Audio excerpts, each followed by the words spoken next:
فابونا بيقول اؤمن ان هذا هو الجسد المحيي اللي في ايدي، ده هو الجسد المحيي الذي لابنك الوحيد ربنا وإلهنا ومخلصنا يسوع المسيح.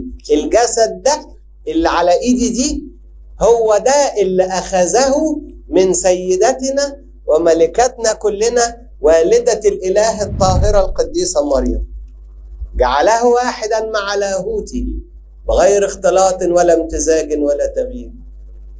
اعترف الاعتراف الحسن امام بيلاطس البنطي، بذله عنا على خشبة. بتتكلم على ايه يا ابونا؟ بتتكلم على اللي في ايديا ده. ايه اسم الصليب عليك؟ انت اللي في ايدك قربانة. يقول لك فتح عينك، ارفعوا اعينكم ناحية المشرق لتنظروا المذبح وجسد ودم عمانوئيل إلهنا موضوعين عليه. انت شايف قربانة، انما هي جسد. انت شايف مجرد شجرة بس فيها موت.